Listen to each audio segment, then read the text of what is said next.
Haven't been this excited in several months, as it is game week for the Miami Hurricanes. Hurricanes in the swamp against the Florida Gators this Saturday, and I could think of few, if anyone, better to bring on right now than our guy Brad Tejeda, CanesInsight.com. And of course, Brad, he's representing the Canes 24/7, despite being in Gainesville, being in enemy territory. Like, are you getting dirty looks this week, Brad, walking around in your Canes gear?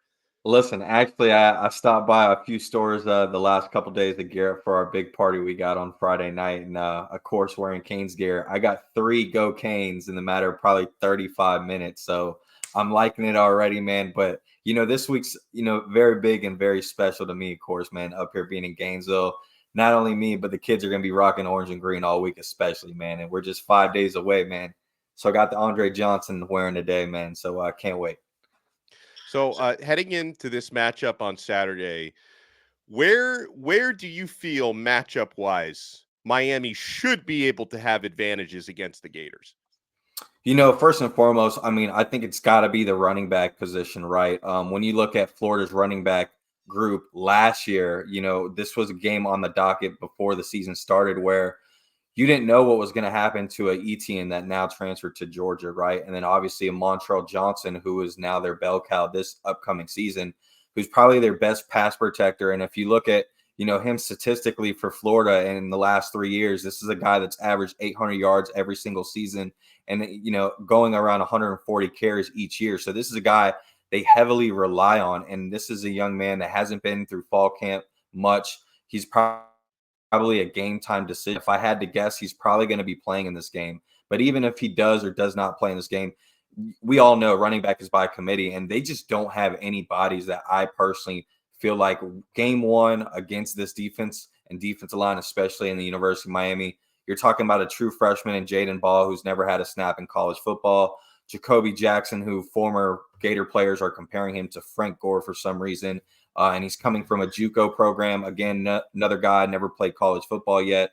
And Treyon Webb, the only guy in their running back room that's played some significant time, but he only has 163 career rushing yards. And when you look at Miami's, haul of running backs, you got Damien Martinez that you got from Oregon State, obviously averaging 1,000 yards each year. Mark Fletcher is now 100% healthy. He's coming in 500 yards plus with 5 touchdowns, and even A.J. Allen, who had 5 touchdowns last year as well and split carries with 3 other guys. So he's not unfamiliar with having to split rotation. And we also got some young guys that are hungry. So I mean, I think running back right off the bat. And what about areas where Florida could hurt Miami? They do have I think Miami has a quarterback advantage, but Florida's quarterback, Graham Mertz, a lot of experience. He's got a completion percentage in the 70s. He's got a quick release. Doesn't really excel with the deep stuff, more of a shorter passing game for him. But Florida also has some good receivers, Brad. Could they hurt Miami there? Yeah, you mentioned Graham Mertz. I mean, I think, before we, keep going with this Miami-Florida matchup, I think we all saw that first game of the year of Florida State out there in Dublin. And we saw with DJU at quarterback, I think both programs could agree. I think we're both in a better place. You kind of saw what you get with the DJU where you can't really stretch the field and you kind of know what you're going to get with DJ.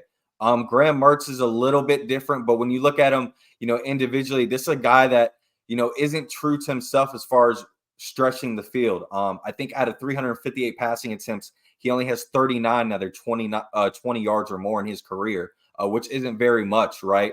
This is a guy that, you're going to be scheming offense of game plans like sweeps and quick passes, to your point, with his quick release, which is very similar to Cam Ward as well. But, I mean, this guy, got sacked 31 times this past season, which was 20 times more than the previous year with AR at quarterback, which is a lot more mobile quarterback. But this is also a guy that doesn't get a lot of touchdowns. He's never had more than 20 touchdowns in his career in one season. And 5 years of playing college football for only having 8,000 plus yards and around 50 plus touchdowns.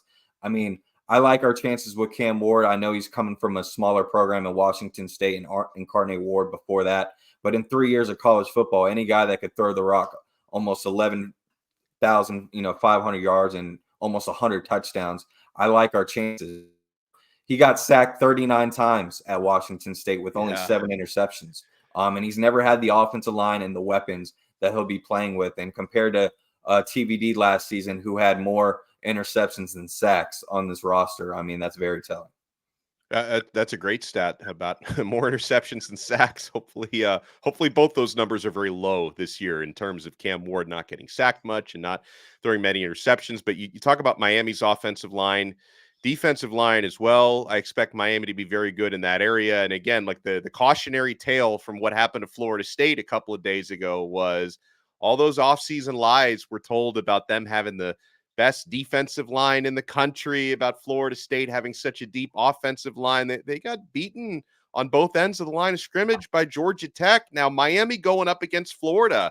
Do you give Miami the advantage in the trenches? Man, it's not even close, Dono. This is why I feel very confident in this Miami team going into this weekend, man. Similar to Florida State, they brought in guys from other programs with big names from Alabama, from Georgia. But when you get, deep down into the stats and who they are as players, they didn't really have much productive or much proof in the pudding behind them, right? And you saw that week 1 against Georgia Tech. They didn't look so good. And I'm feeling the same way with some of these guys that Florida are relying on in the defensive line group. I mean, you're talking about there's not one defensive lineman on their roster that has over 100 career tackles. Miami has 4. Not only that, I mean, you're talking about a guy in Justice Boone who they're going to rely very heavily on in this game. He did not play last year. And in 3 years of playing college football, 27 tackles and only 1.5 sacks. I don't know about you, Donna, but that's not much productivity.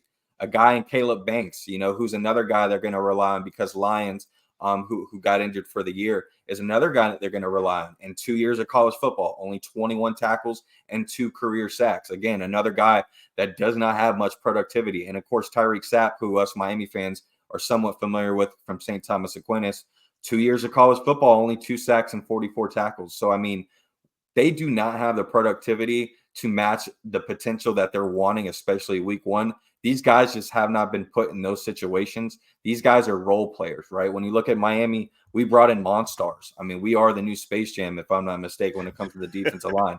You got Elijah Alston that has over 100 tackles in his career with 13.5 sacks coming from Marshall, who's going to be put in situations where he doesn't have to be that guy, right? Same thing with Tyler Barron, another guy, 4 years of college football, over 100 tackles, 13.5 sacks.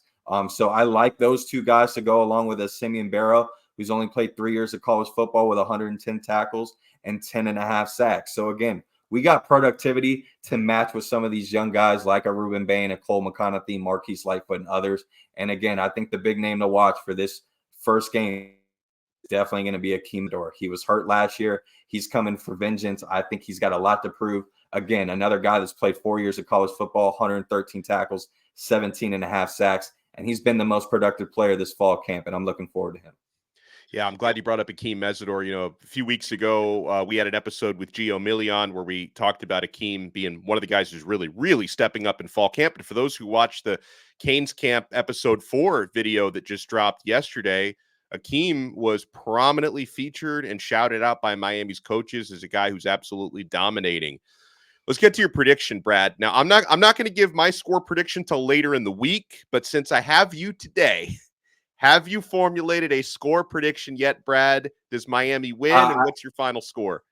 I got something. I'm not solid on a certain number yet, but I am formulating something. You go back to September 6, 2003. We had a guy by the name of Brock Berlin who wore his first Hurricane jersey in his debut at home against the Florida Gators. Ended up coming back and winning 38-33. Very close game. But then you have the other realm of that win. September 7th, 2002, where it was the blowout in the swamp. Ken Dorsey, my guy Andre Johnson, and others. I mean, we had a great trenches on both sides of the football. I'm feeling more of the blowout of September 7th, 2002, man. It's looking more like a 41-17 type game, if I'm not mistaken, man. I just really feel like third quarter, fourth quarter, it's going to be too much. And I wouldn't be surprised if after the third quarter, when they put on that Tom Petty, it doesn't get remixed to Trick Daddy real quick. For all the Canes fans who are heading up to Gainesville this hopefully Friday into Saturday, myself included, tell us about the pregame party and about the Friday night parties. And also, sorry to spring this on you so late, but is it okay if I do a live show out there? Because I want to get something going. Absolutely, Donna. You are more than welcome to do that. I'll have plenty of room for you to do that. I'll have a table just for you. You could plug in the mic and we could get it going, man. But yes, Friday night, the festivities start at 5 o'clock at V Pizza downtown Gainesville. I'll be having a great event from 5 to 7. I only got a few tickets left, so make sure you reach out to me if you want to come. It'll be food included, alcoholic beer, drinks if you like. We'll have our guy Bo Bradbury doing a live painting that we'll be doing a silent auctioning on. We'll have a bunch of great fans and also some former players will be there as well. I can't wait to see everyone there. And then right across the street, when we finish at 7 o'clock, we'll be making our way to a great event with Caneswear. They'll be hosting something at Capone's nightclub all the way till 2 in the morning. We got Lamar Thomas and a couple other great guys that'll be hosting. I'll be there. Bo Bradbury will also be doing another live painting there, man. So, the festivity starts Friday, man, but I'll be kicking it off here on Monday. And I want people to know I am going to come home with a Bradbury, just so I'm going to pop myself full screen here.